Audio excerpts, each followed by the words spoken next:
Welcome. This is Happy Healthy Cows, the show where we chat with experts about all things that keep cows comfortable and happy.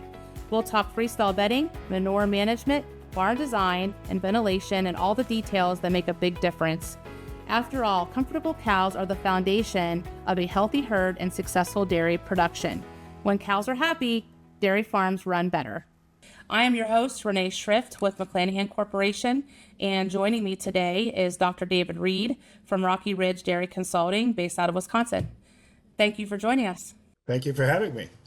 So in this episode, this is an episode that we're going to really focus on some of the fundamentals to freestyle housing, keeping cows comfortable in the barn, and what practices we need to be implementing to do that. And McLanahan, obviously, we help with the bedding part of everything that we do on the dairy side, separating sand. The goal is to always separate high percentages of sand bedding so the dairies can reuse that bedding, of course, back under the cows. And that's one of the ROIs on a dairy that we try to help contribute to, so you not have to buy in a lot of bedding throughout the year. It's a balance because the systems that the dairies choose to put in, they need to be recovering a high quality of sand as well, and ultimately producing a dry product, because we all know that with freestyle housing, the drier the bedding, the better. And then we also have the manure management piece of the manure bedding fiber offering as well. Both bedding types are important here, and I wanted to bring Dr. Reid in just to kind of talk a little bit more about the fundamentals. I know it's kind of going back to the basics, but I think we take as an industry some of those basics for granted, and we just need to hear it, and we need to see it, and we need to live it, and we need to do it, and make sure that it's all happening. So Dr. Reid, in your mind, can you kind of go through some of the background of what you think is important when it comes to freestyle housing, cow comfort, and then maybe we'll talk a little bit more about some key fundamentals that are important to you and what you look for and what you work with your clients on. Okay, so number one is that we need to keep our cows as clean as possible. I mean, that's fundamental to running the dairy efficiently. So that means that if we have those clean cows and we bring them to the parlor relatively clean, then we're going to maximize production. We also got to think about that we need to do that in a way that's relatively easy for the dairy producer to have that happen on a daily basis. So we need procedures and protocols that make that relatively easy to happen. And we also, at the same time, want to encourage those cows to lie down, because that's going to maximize our production. When we look at this, there's a lot of things that come together in it. And so it isn't just the stall and the stall comfort. In many farms, another key thing is our manure management. How do we actually clean that barn?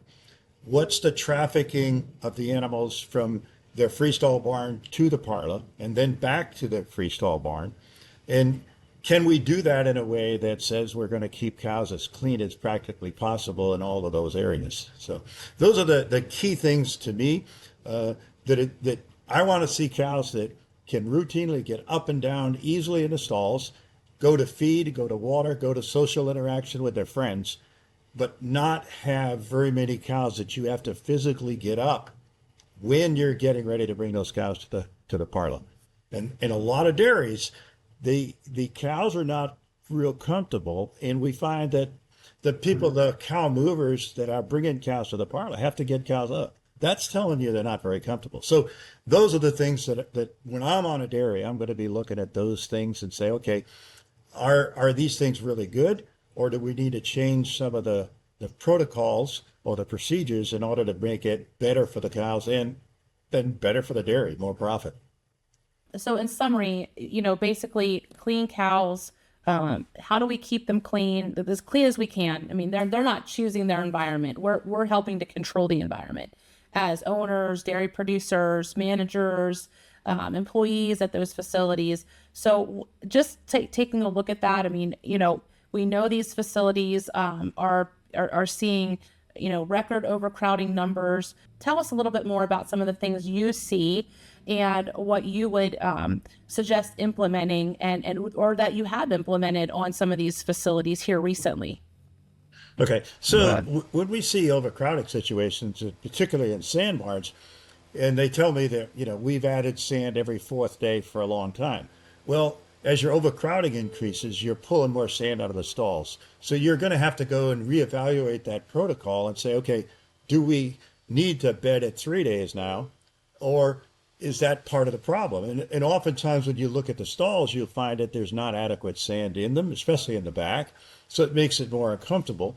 And so we know that when we're overcrowded, we're going to have a little bit of a fight going on all the time to find that empty stall. We're going to get more sand pulled out. So we got to go ahead and replace that and make sure that we're having a good, comfortable bed when we're there.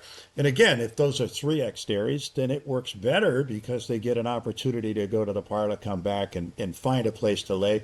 And I think the research is pretty clear that cows are going to really they're going to want to get that line time in. And so they'll adapt to what happens.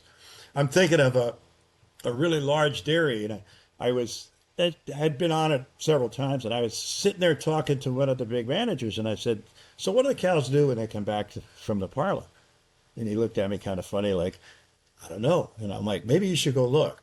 Because what you're finding is there's a whole bunch of those cows that are going to run to the far end of the pen, knowing that they're going to be able to eat a bunch and still keep an eye out and find a bed. So they figure out ways to make this happen. So the big one would be, is your sand filling protocol adequate for your number of cows? That's a big one. And people will say, I haven't changed anything, but my cows are dirtier. Well, that could be a big part of it. So that's the first thing I would think of. Okay. Okay. Yeah, I definitely think that filling the stalls on a regular basis, and you might have to go back. I think what you're saying is an evaluate how much the sand is moving out of the stall, and are you keeping proper depths? Are the stalls staying at that 6 to 8? Is it moving out more quickly because the cows are fighting over the stalls? There's more stall usage, and then do you need to go from bedding every 5 days or every 4 days to every other day? Also alluding to like the stall design itself and how those stalls are really maintained by the dairy. Because are they raking the stalls? Are they filling them in the right spots? All of those things go into play. Right, and I guess if I have my choice to any dairyman would be with sand stalls, is that we're going to dig those stalls on at least a daily basis, and maybe every milking if we can get it done, and just to give those cows that really soft, deep bedding that they want to lie down and they prefer to lie down.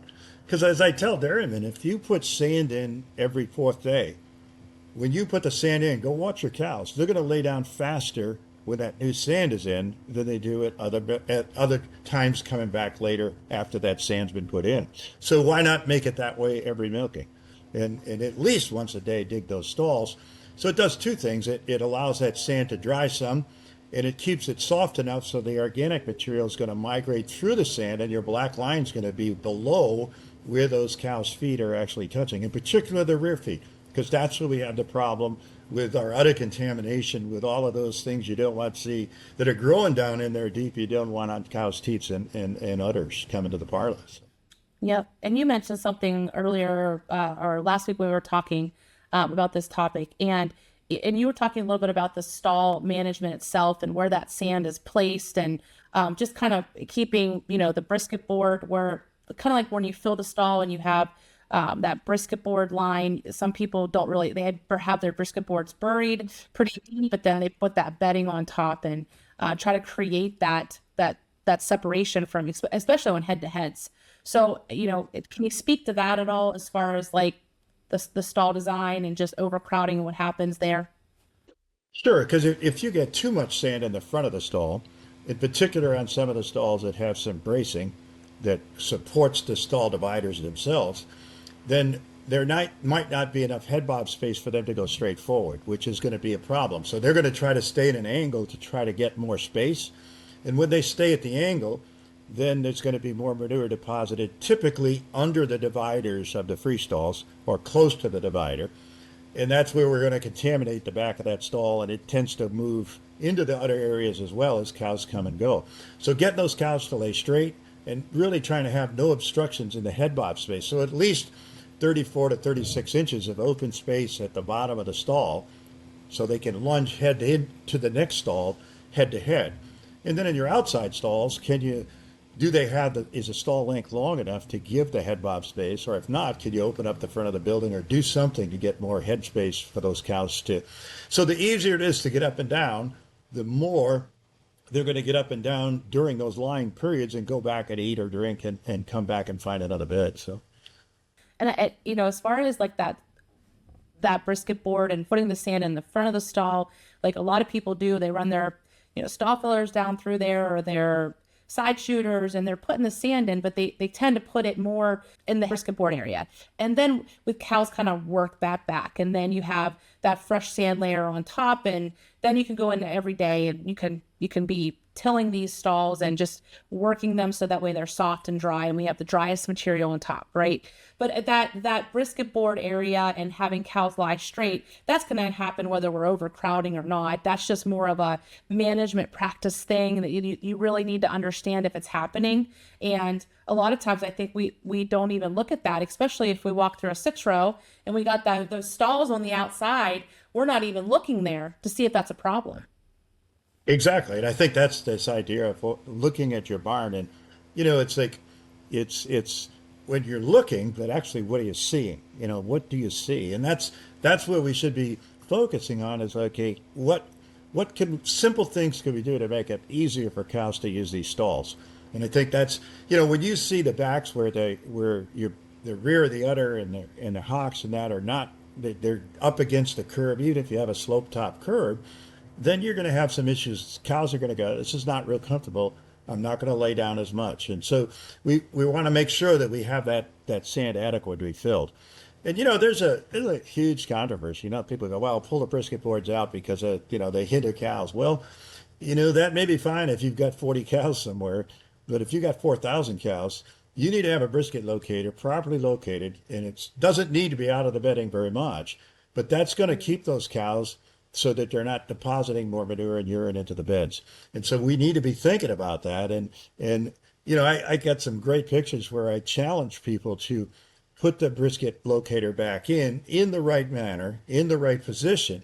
And then when you look at the sand in the stalls, the neighboring stalls have a lot of manure on them.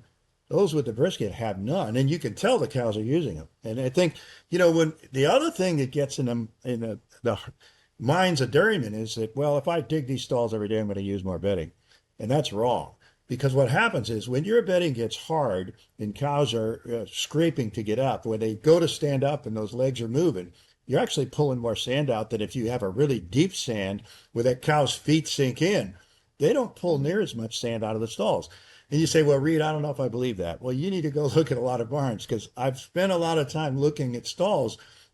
And when I go to barns that are digging their stalls on a regular basis, and I mean every milking, you watch those cows get up and down, you don't see near the amount of sand coming out as when you have harder beds, when that sand packs a little bit in between, because when they put the new sand in, it's softer. That's obviously why the cows lay down. But if we have a hard pack on the top, we're going to scrape more of that sand off. Just watch the cows. It's probably very similar to looking at, not to bring up mattresses, but even like a mattress, the old canvas mattresses or even a water bed, they put the bedding on top, but it doesn't last long because it is a surface, it is a barrier. We put that bedding on, it's gonna move right back off with the cows. So I think you're right. Like you want, as you always say, you want those cows when they walk in that stall, after they figure out where they're stepping and they move in, that they're sinking in. And there's lots of reasons why we do even want them to sink in, not just because the sand is, soft and dry, but there's also the care and all those things that go into play, which is keeping their hair clean, their dryer, just the whole aspect of sand and the benefit of sand, just as that cow's lying down in it and what it does as she's lying down. Sure. And the other one that people don't think about is that when you have really soft sand beds, that you get that cleaning action between the two claws so that you actually have a much healthier foot because of that, in spite of the fact that we're going to ask those cows to track in manure, going to and from the parlor and standing in alleys. There's going to be manure, but they can clean it in that sand. I mean, it's amazing how much better the feet look when you have really good soft sand than when you don't. So the benefits are there. And then people go, well, I got to buy a rake, and now I got to buy maybe another bobcat or two bobcats. But you go, okay, if you could get a pound or a pound and a half of milk, or maybe even more off your cows, I mean, you could pay for that very easily. Plus the fact your culling rate goes down, and your repro will be better because you'll have less mastitis. And it's like the whole thing comes together that what makes you money on the dairy? It's cows that lay comfortably in their stalls. Now, we can manage other types of bedding. And again, it's going to take management. It's going to have to take probably a little more labor because you'd have to probably put it in every day to get it to be successful. You still have to manage it right. And we can be very successful as dairies that I know that have great somatic cell counts, great production on organic bedding. But again, it's all the management that goes with it. And sometimes people think, well, I have sand and that's the forgiving thing and I don't have to worry about the rest. And as I told a dairyman one day, I said, how big was that pill you had to take that made you forget how you got to be a good dairyman? And as he grew bigger, he got more away from the day-to-day cow things in the freestall barns and in the parlor. And you need to get back out and look at what's going on your dairy and what are the cows trying to tell you, that's extremely important. And larger dairies, that's more difficult. You need to get those people that are making decisions out there, seeing what's going on. Yeah, because there's also this trust factor that you have these managers in place and they know what they're doing. They've been trained, and you want to give them the leadership, the opportunity, and instill in them that they're able to make these decisions and fix any of these issues that they're seeing and really relying on their eyes to really see it as well. But I also admire some of the dairy producers that just like the one I was with, very large dairy in Wisconsin, but he was there giving the tour and walking through, and you could tell that he walks through his barns all the time, so there's just that willingness and ableness, I guess, and for some people that they're able to do that and they're able to be there and be present. And it's not like I'm going to find a problem. It's just going through and observing. Are we doing this well? And if there's certain things that are going on, why are they going on right now? And can we fix them? Such great points, Dr. Reid, on the stalls. And you want to add, if you have anything else to add there on the stall part of it? Well, I was just going to say that some of the most successful dairies, when the owner is out walking through the dairy and maybe even with the managers, it's the best part of that is you point out the good things they're doing. And so you end up with this really positive thing, which helps and enables those employees to move forward. What can we do what's the next best thing we can do to help our cows? And if you instill that in the people on the dairy, and they know that as the owner's really interested in it, and the owner's working with me and saying, hey, what can you do to help our cows? That's where those dairies really get successful. It's people, it's people and motivating people to be able to see things and then adopt the protocols and procedures to say, okay, what can we tweak to help us? I mean, it's like I said about, if you have scrapers and they're not getting close to the curbs, we need to fix them. We need to repair them. We need to replace them, whatever. You got to get those things fixed because they start small. And the next thing you know, you've now got either an increase in somatic cell count, lots of times an increase in bacteria counts. And now people are really excited about it. What's going on the dairy, and we need to fix those little things. So that little thing that you showed, like me and my team many years ago, walking through a facility and actually seeing an alley that really wasn't scraped properly, like that skiff of manure, whether it was a 1 or 2 inches that was just behind the curb. I don't know what it is with me today, but as soon as I walk through a facility and I see a freestall barn, I don't know why, but I know why, but that is where my eyes go first. Not so much to the stall and in the stall, that's second.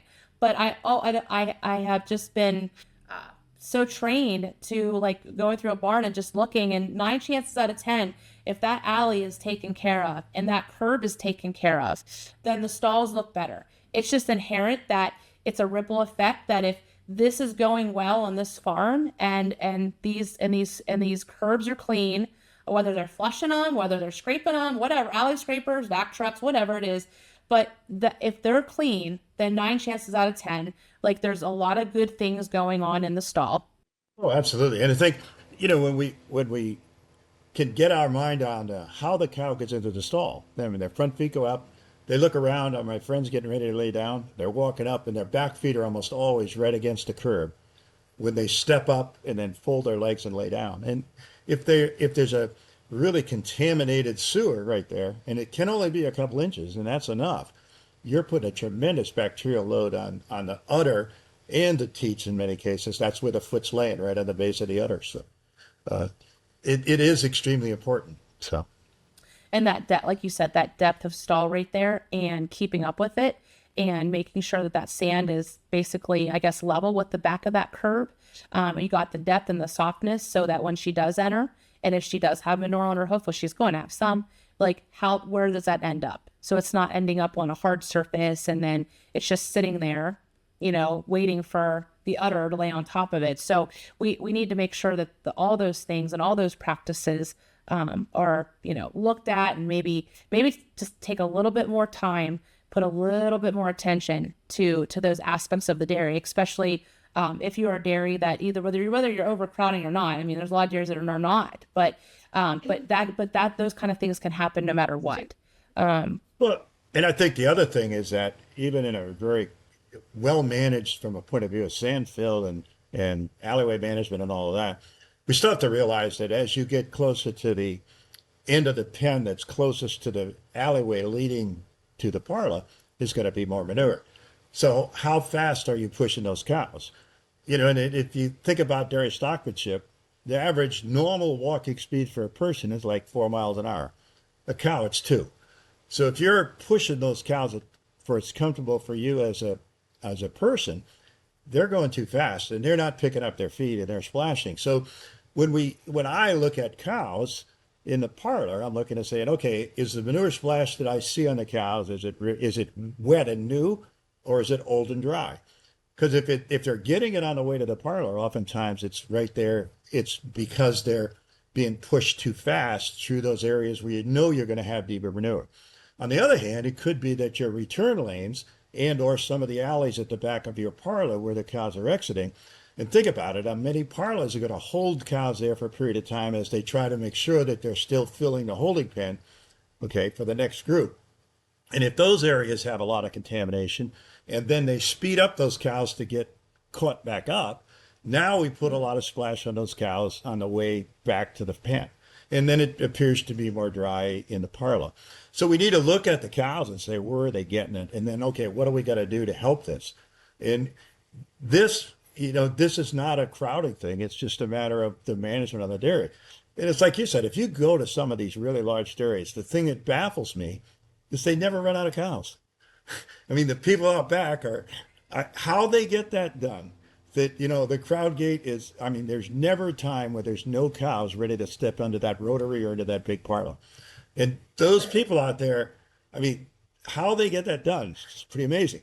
But if we can coach them and help them, and maybe in some situations, we don't have enough people there, that we need to have somebody maybe supervising those cows as we're bringing them back to help those normal cow movers keep everything at the right level. And that's a big one. And then ask many dairymen, how long does it take your cows to come from their pen to the parlor? What's the time from the time they start emptying that pen till the cows reach the holding pen and they're all in the holding pen? And then how soon, once they hit the holding pen, do they start coming back to that particular stall? And on I've seen dairies that, particularly in the upper Midwest or New York and other places where you may be limited by the number of cows you can actually milk at a site, and we're milking 3x. And, those cows are spending so much time moving, we'd be better off to go the other way and just have 2x milking and have cleaner cows and more comfortable things. So it's whatever is right for one dairy is not right for every other dairy. And some of these dairies are growing into facilities that are existing. They weren't their design to begin with. So you want to milk more cows. How do I figure this out? I'm going to make the best environment for these cows. Cows don't choose their environment. We have to make the environment for them. So we need to make it the best we can. And, you were talking a little bit about like the cows going to and from the parlor.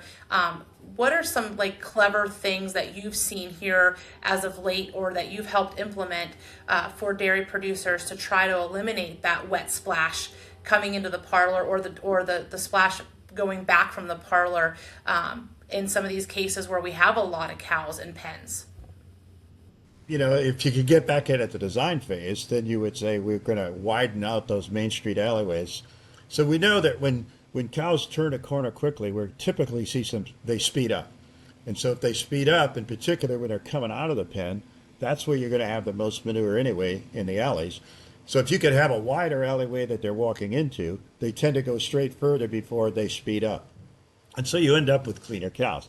Now, if you, the scenario just mentioned so we've expanded maybe the barn and we've done some things and our alleys aren't quite wide enough, we may have to be scraping those partway through milking, like I said before, in order to keep the manure to a level where we minimize the splash.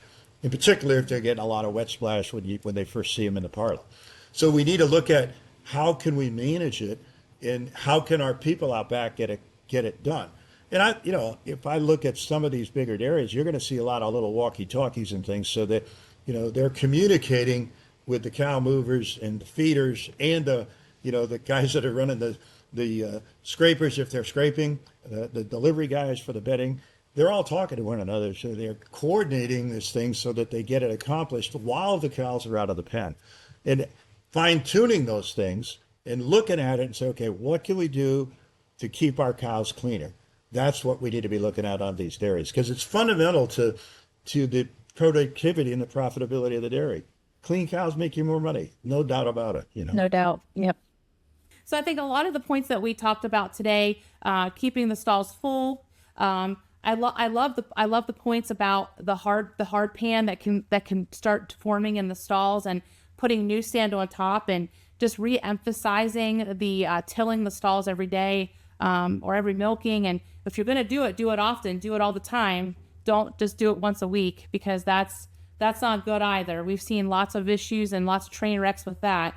So we want to make sure that we're doing it all the time, very consistently, to manage, I guess, the softness of the stall. Just keep that in mind, because that's what you're doing it for. You're aerating, and you're kind of you're trying to keep the dry material on top. But the same thing holds true with solids. We would recommend the same thing. See the same actions, same behaviors, same protocol. And really with solids bedding, I think that where we struggle, and where I've seen some struggle, and then I've seen now even with the dry bedding, lime being added with overcrowded facilities, it's because we can't make enough bedding. We don't have enough manure to make enough bedding to do what we need to do and put enough in all the time, because it's drier, it's fluffy, it's moving out of the stall quicker. They might be tilling it and then adding more. They're doing that on a daily basis. And they might even need to be doing that even more than a daily basis. It might need to be 2 times a day that we're going in and top dressing stalls. I always get a little bit sad when I see lime going back to the stall, and I think about the tie stall days and my dad using chopped straw and whatever, and we put lime on the back, and it just kind of kills you. You just don't want to see that happen, because you think, we should be making good quality bedding here. Is that really the problem? Or is it come back to procedure? Does it come back to how we're maintaining these stalls, and why do we have to have that additive go back in? And really the management piece, I think, comes into play there. Would you agree with that? Oh, absolutely. I always tell people that mastitis is a disease of man that shows up in cows. And so you think about it, and what's the secret to mastitis? It's actually clean cows. If we can bring clean cows to the parlor, we're going to have less mastitis. So, and of course, I'm the guy that always talks about mastitis, but all of this is interrelated. You can't separate the parlor from the freestall barns and that sort of thing, and the transfer alleys. We need to have all of those places where we're minimizing the manure splash and we have a really comfortable place for cows. I mean, that's really the bottom line. So. Yeah. Yeah. So again, a lot of really great key points. So thank you again, Dr. Reid. Really appreciate always your insight on this and helping us with this mission of educating the industry and our customers and dairymen that just want to get better and have happier, healthier cows. So thank you. You're welcome. It was a fun day. Thanks for listening to Happy Healthy Cows. Be sure to subscribe on your favorite listening app and follow Happy Healthy Cows on Instagram and TikTok for more educational content. Here's the Happy Healthier Cows.